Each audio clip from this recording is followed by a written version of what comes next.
cette journée du jeudi 21 septembre 2023 pour vous parler de nos activités politiques, de la situation grave qui connaissent notre pays en ces jours. Je voudrais d'abord vous annoncer que à partir d'hier, le 20 septembre 2023, nous avons lancé notre marathon pour gagner la victoire à la présidentielle. Donc, nous lançons 90 jours de marathon vers la victoire. C'est pour demander au peuple congolais de refuser tout ce qui est glissement, de refuser, parce qu'aujourd'hui, on n'a plus de temps pour reculer, vu la situation grave que nous sommes en train de traverser et qui ne nécessite plus de dialogue, mais une situation qui nécessite l'alternance politique pacifique pour une nouvelle gouvernance. Pour qu'un pays puisse aller de l'avant, pour qu'un pays se développe, la première condition, c'est la sécurité. Sans sécurité, on ne peut plus rien faire dans un pays. Vous savez la situation que nous sommes en train de connaître aujourd'hui, du nord au sud, du côté est. Aujourd'hui, l'est complètement anéanti par des groupes armés. La partie ouest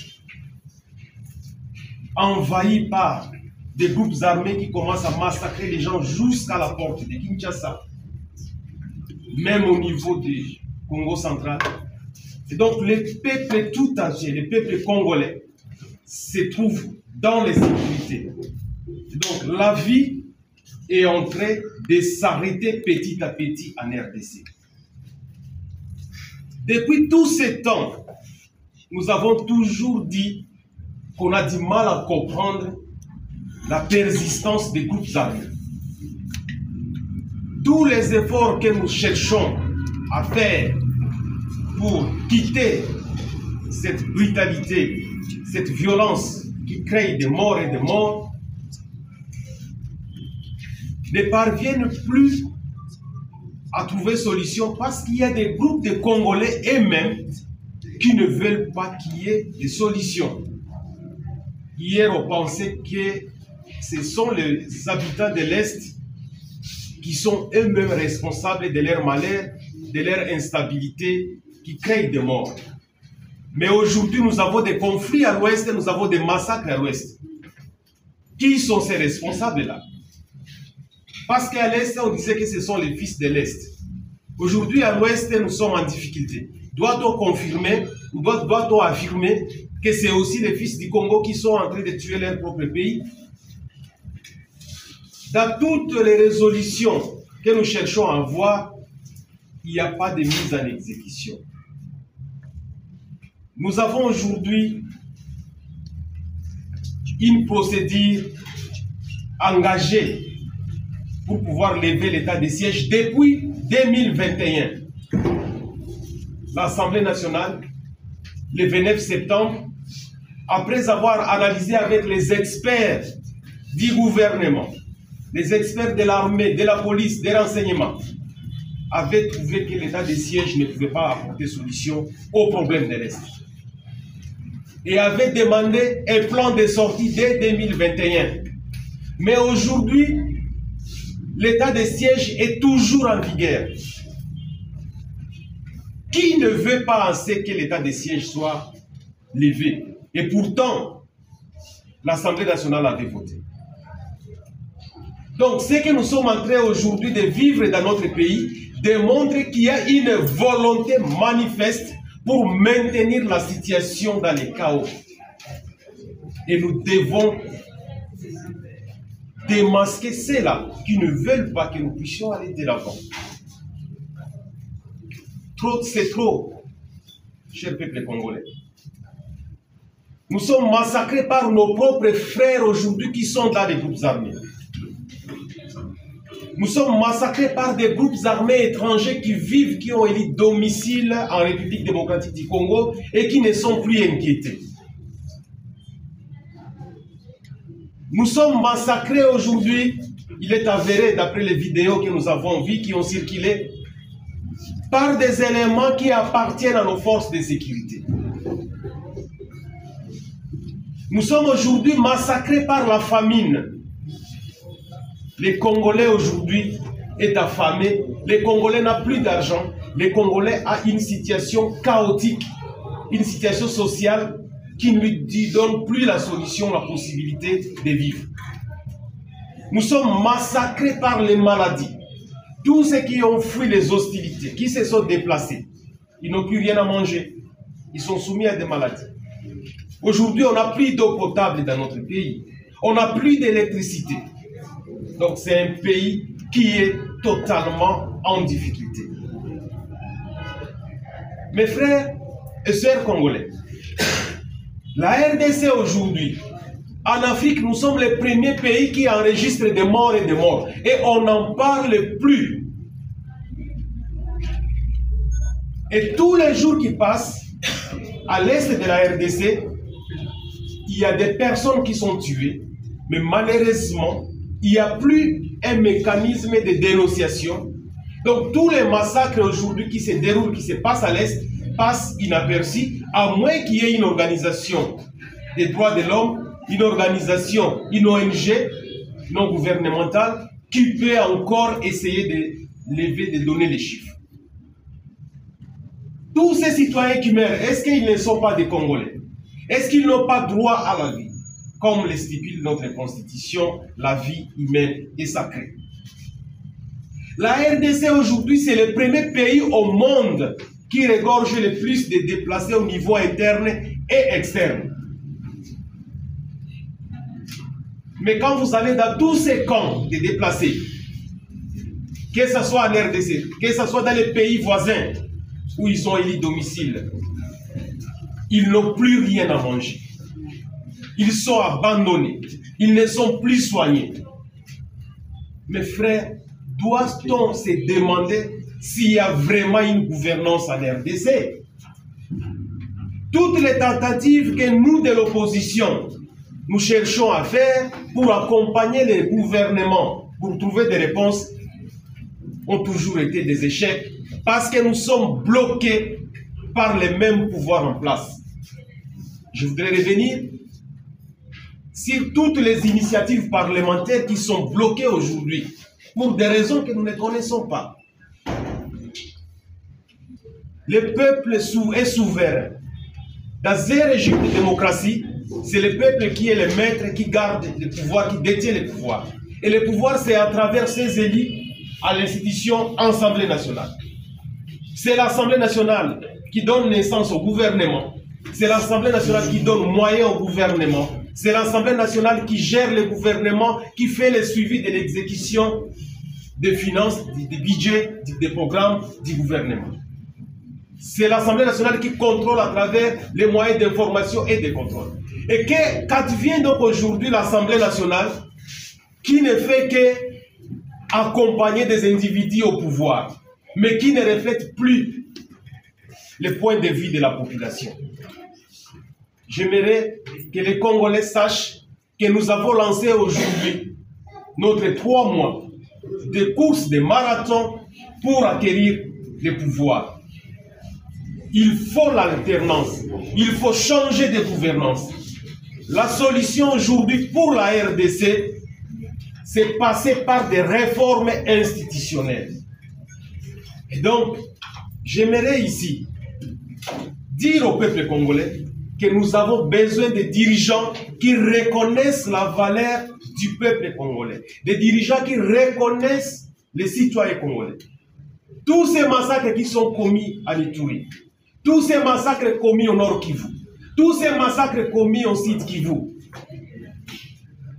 toutes ces parties des territoires envahies par les étrangers, les Mbororo, du côté nord du pays, les groupes armés de l'Ouganda, du Rwanda, de Burundi, nous, Congolais, allons-nous toujours continuer à laisser ces systèmes d'une façon indéterminée?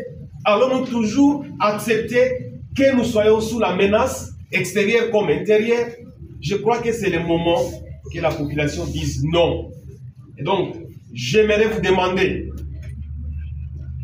je nous demande, nous, population, et nous qui sommes des victimes des atrocités, d'être déterminés en ces jours et d'accepter des sacrifices pour pouvoir changer notre pays. Qu'est-ce que nous pouvons faire concrètement? Nous devons mobiliser nos prochains. Nous devons nous engager nous-mêmes en tant que peuple congolais à aller de l'avant en gardant jalousement notre carte d'électeur, en refusant tout glissement, en refusant tout dialogue et en maintenant les élections au 20 décembre. Et les élections devront être transparentes, démocratiques. Des élections crédibles qui vont cette fois témoigner de la volonté du peuple. Et la volonté du peuple, c'est avoir son dirigeant qu'il aime. Et pour nous aujourd'hui, il est important donc de choisir notre candidat du choix librement et pour que nos voix ne soient pas détournées. Chers Congolais, je vous invite à faire les sacrifices. Allez voter, allons voter massivement pour les candidats de notre choix. Et quand nous aurons voté, soyons rassurés que nos voix seront retenues et exprimées valablement jusqu'à l'affichage, jusqu'à la proclamation au bureau de vote. Et pour cela, nous devons rester surveiller les bulletins au niveau du bureau de vote jusqu'à l'affichage complet. Nous aurons des témoins partout que nous allons impliquer et ces témoins doivent rester dans les bureaux avec la population qui a voté pour que nous puissions être rassurés que les candidats que nous avons choisis, il revient sur les PV. Donc, chers Congolais, nous avons été humiliés dans le monde entier. Chers Congolais, nous sommes massacrés aujourd'hui. Chers Congolais, nous n'avons plus de moyens pour pouvoir nous offrir des soins appropriés, des soins de santé appropriés. Nous n'avons plus de moyens pour pouvoir nous offrir l'éducation. Nous n'avons plus de moyens pour pouvoir aujourd'hui protéger nos enfants et assurer l'avenir. Donc, engageons-nous dans un combat, c'est 90 jours, pour que nous puissions aboutir à des institutions nouvelles qui pourront nous donner les espoirs importants et nécessaires pour les changements dans notre vie. Je vous remercie.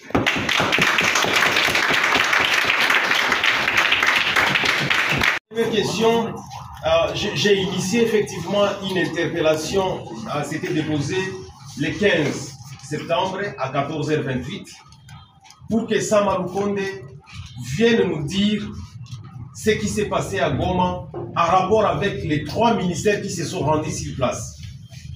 Parce qu'il y a des gens qui parlent de séparation des pouvoirs, ils disent que la justice est saisie. Oui, mais il y a eu une délégation de 3 ministres, des ministres de défense, de l'intérieur et des droits humains qui se sont rendus. Ça veut dire que le gouvernement s'est saisi du dossier. Et comme ça touche 3 ministères, il n'est qu'important que l'Assemblée nationale, parce que le gouvernement, c'est l'émanation de l'Assemblée nationale. Il faut que le gouvernement vienne nous dire qu'est-ce qu'ils ont constaté sur place et quel est le vrai problème à Goma. Donc, il ne s'agit pas ici d'aller dans la compétition avec les pouvoirs judiciaires ou alors d'aller concurrencer les pouvoirs judiciaires, mais nous nous référons à notre mission en tant que parlementaires et les gouvernements à qui nous avons donné naissance, de pouvoir nous dire un peu qu'ils sont allés là-bas, qu'est-ce qu'ils ont vu, qu'est-ce qui s'est passé et qu'on nous raconte. Mais comme nous sommes dans un pays à régime démocratique, c'est le peuple qui a le pouvoir. Et donc, par l'interpellation, ce sont des moyens contraignant pour amener le Premier ministre à nous dire ce qui s'est passé. Et l'interpellation, si nous ne l'apprécions pas, si nous n'apprécions pas l'explication, nous pouvons changer vers la motion de censure pour que nous puissions voter et voir est-ce que tous les députés sont d'accord avec cette façon du gouvernement de travailler. Parce que ce qui est vrai, disons-nous les choses vraies, si nous avions un renseignement capable, aujourd'hui, cette population n'allait pas être massacrée. Parce que les renseignements allaient donner toutes les informations nécessaires et importantes pour dire que ce sont des civils qui sont entassés quelque part et qui sont en séance de prière ou alors qui vont marcher le lendemain. Mais voici comment ça évolue la situation. Mais à suivre les choses qui se sont passées, nous pensons qu'il y a des choses que nous ne comprenons pas et que le gouvernement est capable de nous dire. On a vu des images de policiers. Il y a un policier, on dit qu'il a été lapidé. Il y a eu des vidéos qui ont circulé. Comment ces policiers s'est retrouvé là? C'est important que le gouvernement nous dise, le ministère de l'Intérieur qui gère la police, nous dise mais comment ça s'est passé? Parce que nous avons le droit de comprendre. Vous savez que le procès prend beaucoup de temps. Les procès peuvent aller à 2 ans, à 3 ans, à 4 ans, 5 ans, même 10 ans. Mais nous avons quand même besoin de comprendre, nous, en tant que population, qu'est-ce qui s'est passé. Ce sont des Congolais qui ont droit d'être éclairés sur ce qui s'est passé. Et donc, il est important que Sama Lukonde vienne nous dire ce qui s'est passé. Comment s'y prendre si rien n'est programmé? Ils nous ont toujours bloqués. Moi, j'ai initié plusieurs procédures. En la session de mars 2023, j'ai initié une question d'actualité. Que le Premier ministre vienne nous dire l'état des lieux par rapport à la situation à l'Est, de la sécurité à l'Est. On n'a pas voulu programmer la question.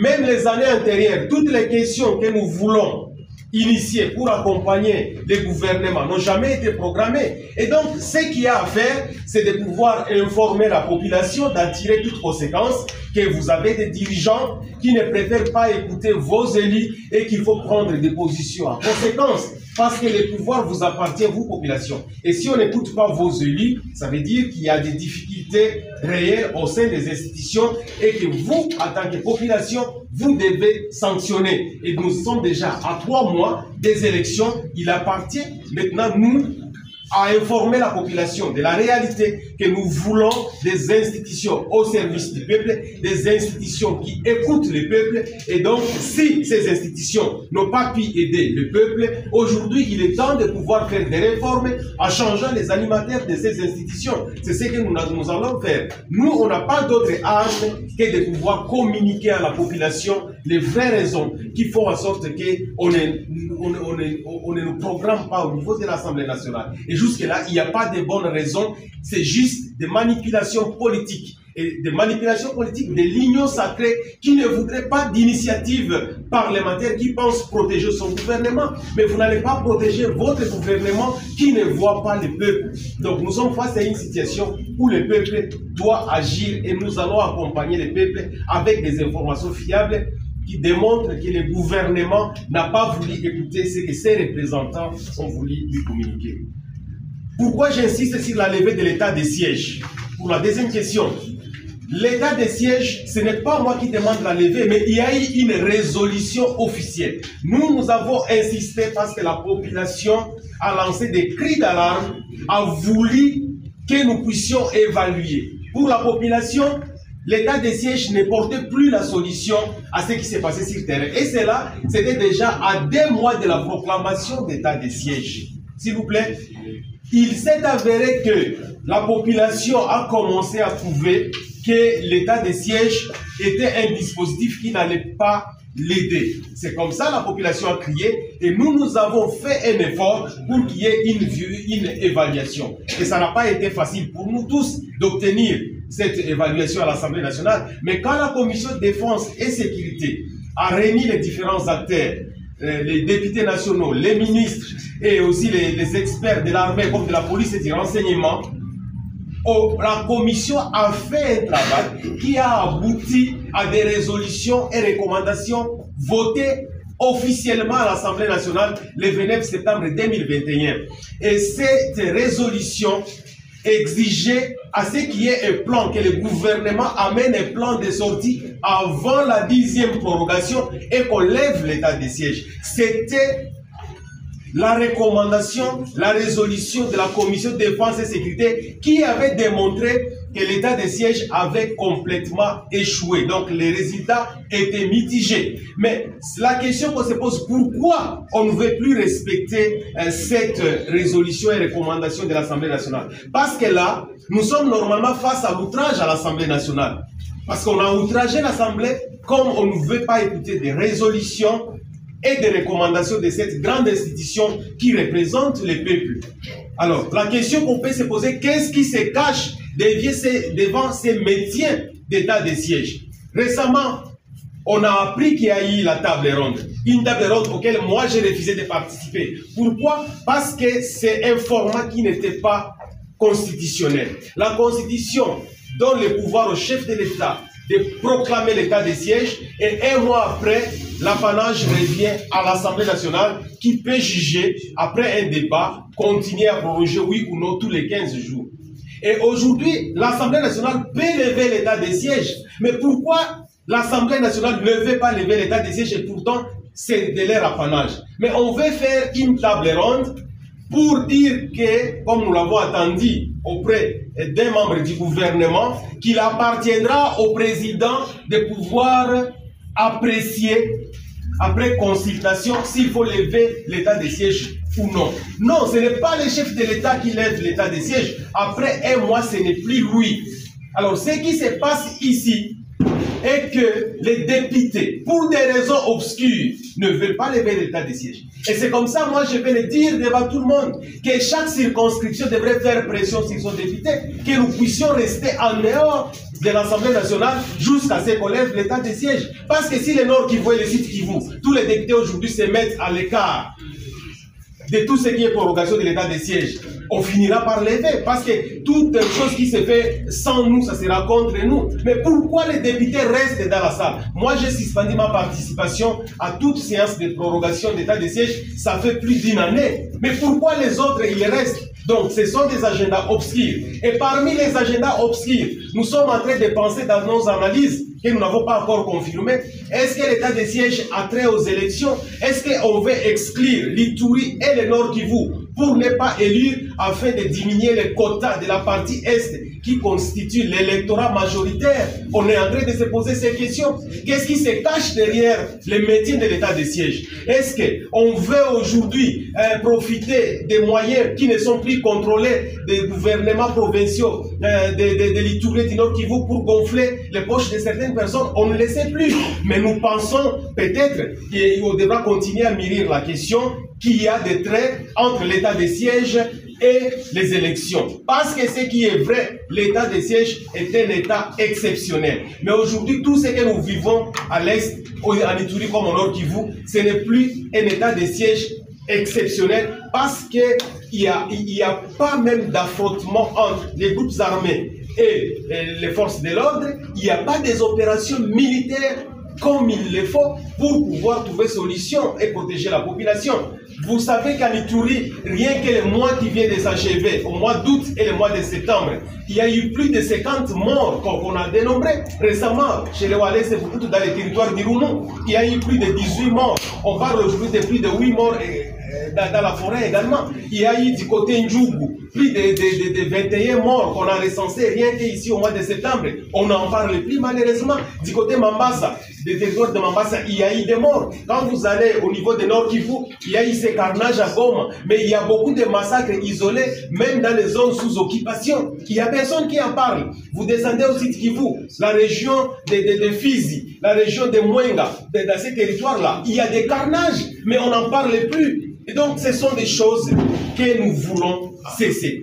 Il faut qu'on remette la responsabilité aux civils et que nos gouverneurs s'occupent, ou nos militaires s'occupent des opérations militaires. Et une des recommandations, des résolutions qu'on a eues avec la Commission de défense et de sécurité votée à l'Assemblée nationale, demandait à ce qu'on puisse délocaliser les zones sous état de siège, qu'on puisse délimiter ces zones-là, requalifier l'état de siège en ciblant les endroits qui sont les plus affectés par les hostilités et déployer toutes les forces dans ces zones-là. Donc ça n'a plus rien à voir avec toute la province de l'Ituri, toute la province de Sud Kivu, où il y a des espaces où il y a la sécurité quand même. Donc nous sommes face à une situation où l'état de siège est maintenu pour des raisons obscures. Et il s'agit aujourd'hui de demander à tous les députés de Nord Kivu et de l'Ituri de pouvoir se réunir et d'en tirer des leçons et pourquoi pas quitter la salle pour faire pression à ses collègues. Sinon, nous sommes tous complices de ces métiers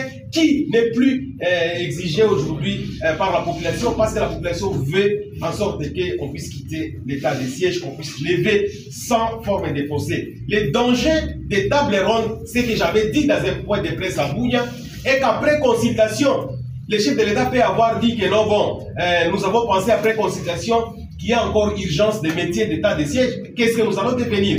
Donc c'est une solution, c'est l'état de siège aujourd'hui, c'est une politique propre à l'union sacrée, mais qui n'est plus acceptée par la population.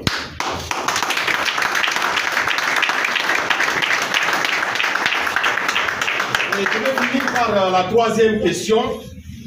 L'interpellation, si elle n'est pas alignée, si par exemple on aligne l'interpellation, est-ce que nous allons obtenir la tête de Sama Lukonde?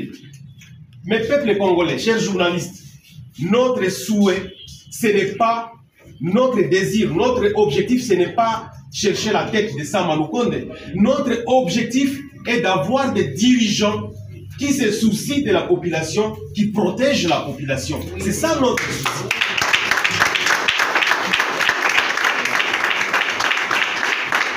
Sama Lukonde n'est rien par rapport à une institution, gouvernement, que nous sommes en train de chercher à pouvoir protéger le peuple.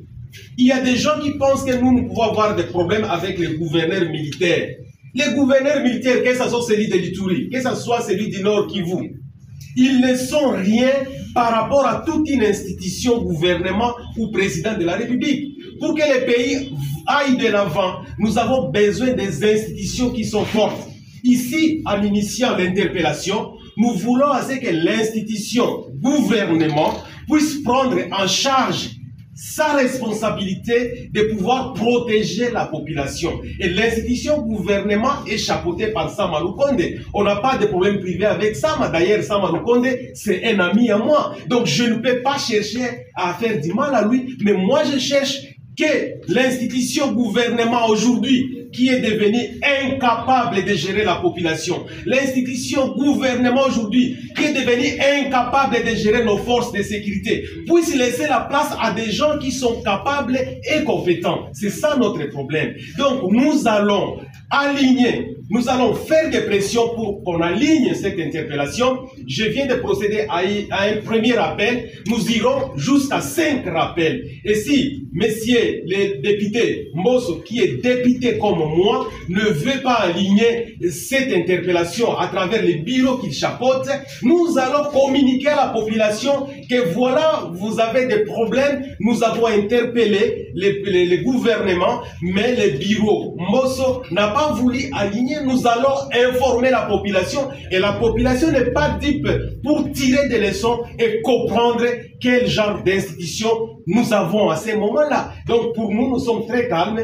Nous avons rempli notre devoir de pouvoir interpeller le Premier ministre Sama qui gère le gouvernement à pouvoir expliquer. Et si jamais il y a des manœuvres pour bloquer cette interpellation, nous allons informer le peuple pour que le peuple prenne toutes ces dispositions avec ces 3 mois qui restent des élections qui restent confirmées pour le 20 décembre. Que le peuple prenne des dispositions qui permettront à ce que prochainement nous ayons des institutions capables. Et nous avons lancé donc notre machine, nous avons lancé notre marathon pour obtenir la victoire parce que le peuple est fatigué de la mégestion, le peuple est fatigué de la mauvaise gouvernance.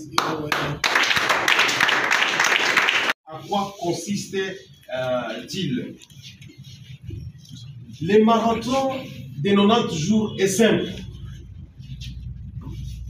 Nous allons sillonner partout. Nous de l'opposition, nous allons sillonner partout et nous avons commencé à sillonner partout dans la République. Il s'agit de demander aux Congolais de faire les choix Est-ce que vous voulez continuer à souffrir? Est-ce que vous voulez continuer à être maintenu dans le chaos? Est-ce que vous voulez le développement? Est-ce que vous voulez de bonnes institutions? Si vous le voulez, acceptez d'avoir ces sacrifices, de faire ces sacrifices pour que nous puissions changer les institutions, que nous puissions faire des réformes au niveau des institutions. Donc, nous sommes en train de circuler dans les différentes provinces, nous de l'opposition, pour demander au peuple de prendre sa responsabilité en tant que souverain primaire et cette fois-ci d'éviter la manipulation des gens qui viennent les tromper tout simplement. Avec le nombre de morts que nous avons pu recenser, avec le nombre de déplacements, avec aujourd'hui une économie qui est chaotique, qui est en train d'exterminer la population congolaise, nous sommes en train de sensibiliser la population face au choix. Faut-il rester dans ces antivaleurs ou alors aller dans la bonne gouvernance? Mais nous leur présentons cette carte de bonne gouvernance et c'est à cette population de choisir. Mais il n'y a pas un seul Congolais qui veut que nous soyons dans la misère, qui veut que nous soyons maintenus dans la pauvreté. Il n'y en a pas. Tous les Congolais veulent qu'on aille vers le développement. Tous les Congolais veulent qu'on aille vers la bonne vie, vers la bonne gouvernance. Alors il s'agira de demander à cette population de ne plus être dupe et de s'engager pour changer les choses positivement. Et parmi les changements aujourd'hui, comme ils disent, nous votons, mais nos voix ne sont pas respectées. Nous allons leur demander de faire les sacrifices. Au lieu de souffrir encore pendant 5 ans, souffrez toute la journée, toute la nuit, les jours de vote, vous restez au bureau de vote et nous allons récolter tous les PV.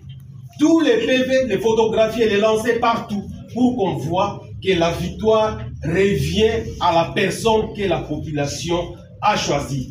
Si Fayoulou, qui s'est réclamé candidat gagnant en 2018, n'a pas pu obtenir gain de cause à la Cour constitutionnelle, c'est parce qu'il n'a pas pu réunir tous les PV, tous les procès-verbaux nécessaires pour pouvoir apporter la preuve à la Cour. Et cette fois-ci, nous allons communiquer à la population congolaise, en dehors de nos témoins, que toute la population réunisse les PV, que nous puissions réunir les PV pour que notre candidat, ou alors le candidat qui va gagner, ne soit pas dipé, qu'il ne soit pas dépouillé de ses voix. Donc, il s'agit de convaincre dans ces marathons, de donner des dispositifs à la population pour que ces voix soient respectées. Donc, je termine en disant, pour ces premiers points, le marathon de 90 jours consiste à sensibiliser la population à pouvoir quitter les antivaleurs, à aller vers ce qui va construire le pays, mais aussi à pouvoir responsabiliser la population pour protéger et surveiller ses voix en passant toute la journée au bureau de vote et toute la nuit jusqu'au dépouillement, l'affichage des résultats. La population doit accompagner le processus électoral parce que la population elle est plus forte que la CENI, la population elle est plus forte que la Cour constitutionnelle. Pour le deuxième point, pour la deuxième question, les Wazalendo et l'armée. Je ne préfère pas rentrer dans cette polémique des Wazalendo. Je ne connais pas d'abord qu'est-ce que ça signifie Wazalendo, ça m'importe peu, mais moi en tant que député national, je suis en train de voir le peuple congolais. Et moi en tant que député, je ne comprends pas qu'il y ait un groupe de Congolais qui vivent dans une ville, dite ville de Goma, et qui sont rassemblés dans une église, d'autres sont dans une radio, dans une installation radio, et du coup, qu'il y ait des gens qui viennent tirer sur eux. Moi, en tant que peuple congolais, je ne comprends pas. Et donc, il faut qu'on nous explique quand même qu'est-ce qui s'est passé pour qu'on puisse tuer des gens qui n'étaient pas, selon les informations que nous avons entendues et les vidéos, où il n'y avait pas affrontement. Parce que si aujourd'hui le gouvernement a reconnu qu'il y a eu dérapage de certains éléments des forces de l'ordre, ça veut dire que le dérapage ne constituait pas l'affrontement entre deux camps. C'est ce que moi je comprends de ces Français-là. S'il n'y a pas deux camps qui se sont affrontés, s'il y avait des camps, je veux dire, qui s'affrontaient, on ne parlerait pas de dérapage parce que ce serait l'affrontement entre des groupes qui sont armés.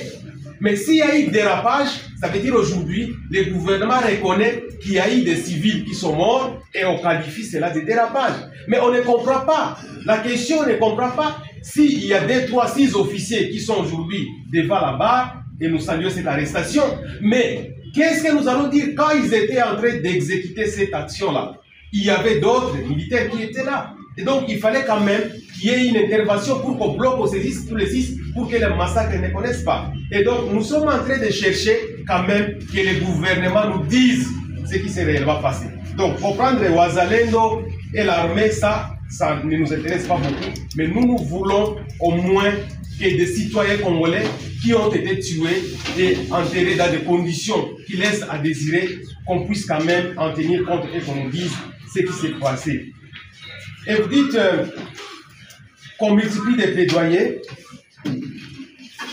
Alors la deuxième question, deuxième sous-question, vous dites que la CENI devrait commencer le déploiement dans 15 jours. Hier, il y a eu un échange avec la CENI. Il y a eu un échange entre les acteurs de la société civile, les politiciens avec la CENI, et ils ont confirmé qu'ils ont commencé le déploiement. Ils ont fait des projections, ils ont confirmé. Et nous aussi, nous voulons que ces déploiements s'effectuent, évidemment dans de bonnes conditions, avec des matériels qui ne vont pas tomber en panne comme on l'a connu avec l'enrôlement des électeurs. Donc, comme la CENI confirme les élections au 20, et nous avons attendu dire aussi que le chef de l'État, à la tribune des Nations Unies, a confirmé aussi les élections au 20 décembre, nous aussi, en tant que population, nous voulons que les élections se passent effectivement le 20 décembre 2023, parce que nous voulons changer les choses. Donc, nous n'allons pas accepter qu'il y ait dialogue ou qu'il y ait glissement. Donc, nous sommes en train d'espérer que la CENI est en train de déployer les matériels et nous, en tant que parti prenante à ces processus, nous allons aussi surveiller pour que tout se passe bien. Alors, la dernière question ici, vous dites qu'on multiplie des plaidoyers entre nous d'abord en interne. Ici, la population doit savoir que la plupart des députés qui se retrouvent à l'Assemblée nationale, est-ce que ces députés est conscient du rôle qu'ils jouent à l'Assemblée nationale? C'est la question que la population devrait poser. Parce que nous avons déjà fait tout ce qui est possible pour que l'on sache que ce qui se passe en RDC est très grave. Mais nous avons l'impression qu'il y a des députés qui sont pris en otage. Et nous devons comprendre pour quelles raisons. Et la population doit suivre qui est ces députés qui ne travaillent pas en notre faveur et pouvoir sanctionner. Parce que quand vous votez un député, c'est pour 5 ans. Donc, il faut être catégorique. En votant un député, soyez sûr que c'est quelqu'un qui va vous défendre. Et si vous pensez que cette personne ne vous a pas défendu, il ne faut plus les reconduire à l'Assemblée nationale. Et je termine cette question en disant que nous sommes à 3 mois des élections. Tout processus qu'on peut entamer maintenant pour faire des réformes dans les institutions ne peuvent plus aboutir. Ça, il faut qu'on soit clair. Donc maintenant, il est trop tard pour dire qu'on a mal fait les choses et que dans 3 mois, nous allons bien faire les choses. Maintenant, c'est trop tard. Ce qu'il faut maintenant, c'est préparer les élections transparentes et crédibles pour qu'il y ait d'autres acteurs politiques qui viennent faire les relais et qui puissent changer les choses correctement. Donc, à 3 mois, malheureusement, nous avons une situation d'insécurité, mais à 3 mois, c'est tout à fait difficile de pouvoir dire avec précision que maintenant nous allons changer les choses. Le pouvoir a déjà fait ce qui était nécessaire. Et le pouvoir sait que maintenant, c'est trop tard, on ne peut plus rien faire parce qu'il reste 90 jours. Sur ce point, je vais finir par dire ceci. Le chef de l'État, Tshisekedi, vous savez qu'il y a une vidéo qui circule toujours dans les réseaux sociaux où il avait dit ceci. Son bilan sera évalué sur base de la sécurité. Tout le monde connaît ça. Donc, si aujourd'hui, nous sommes dans une situation où la sécurité s'est empirée, la situation sécuritaire s'est empirée, devenue encore plus grave, je crois que rien ne vaut la peine de faire des débats sur le bilan de Tshisekedi. Je crois que ça ne vaut même plus la peine parce que lui-même l'a dit déjà que si je ne parviens pas à restaurer la sécurité dans le pays, ce serait un échec. Il l'a dit, il y a des vidéos qui circulent, qui existent. Alors maintenant, nous cherchons quoi? Qu'est-ce que nous allons nous justifier encore? À quoi est-ce qu'il faut se justifier? Il a dit lui-même que s'il ne parvient pas à restaurer la sécurité, c'est un échec. Alors, qu'est-ce que nous cherchons? Donc la population congolaise doit être sûre et certaine que le chef de l'État lui-même, il a échoué. Et qu'il n'y a plus de débat. Il n'y a plus de débat. On ne doit pas chercher à forger le bilan. Le chef de l'État, il a échoué. Parce que quand vous voyez la situation sécuritaire de notre pays, quand il a pris le pouvoir, et la situation sécuritaire aujourd'hui, faites vous-même l'équilibre, vous verrez qu'il n'y a pas d'équilibre. La situation s'est empirée. Nous nous sommes enfoncés. Et je vais le dire clairement. Tshisekedi a pris le pouvoir, Félix Tshisekedi a pris le pouvoir alors que M23 n'était pas là. Il faut le dire avec précision. Mais aujourd'hui, on a M23. Tshisekedi a pris le pays quand les 26 provinces étaient contrôlées par les pouvoirs, par le gouvernement central. Mais aujourd'hui, les 26 provinces ne sont pas contrôlées totalement. Chez moi, là, il y a des groupes armés qui gèrent des grandes portions de terre en Ituri. Donc, il faut qu'on fasse une étude comparative pour voir que les nombres même des groupes armés aujourd'hui sont allés au-delà de ce qu'on avait retrouvé quand lui avait pris le pouvoir. Et je me demande sur quoi maintenant le pouvoir en place va se justifier dès lors que celui qui est le patron de l'Union sacrée lui-même disait que s'il ne parvient pas à restaurer la sécurité, il aura déjà échoué. Donc c'est un échec. Ne cherchons pas d'autre chose. Et les Congolais doivent tirer des conséquences par rapport à ça. À l'Est, les collectifs de victimes doivent tirer les leçons à partir de ce que nous sommes en train de voir. Parce que dans 3 mois, il n'y aura plus rien. On ne vous trompe plus. Dans 3 mois, on ne sait plus faire des réformes. On n'a que les élections qu'on attend. Donc c'est ça un peu la question que je pourrais répondre par rapport à ça. Tout en disant aussi que nous sommes en train d'étudier la possibilité de lancer des pétitions signées par le peuple congolais pour la protection et la surveillance électorale que nous allons lancer aux Nations Unies. Donc, il faut que nous puissions avoir une implication de la communauté internationale dans la surveillance et la protection des élections. Nous allons demander, lancer une pétition bientôt pour que nous puissions obtenir 100 000 ou 200 000, 300 000 signatures pour permettre à des institutions internationales de pouvoir s'impliquer dans les processus électoraux afin que ce processus soit effectivement crédible. Merci.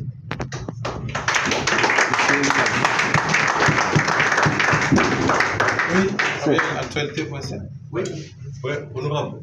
Alors que nous sommes déjà dans un processus électoral déjà presque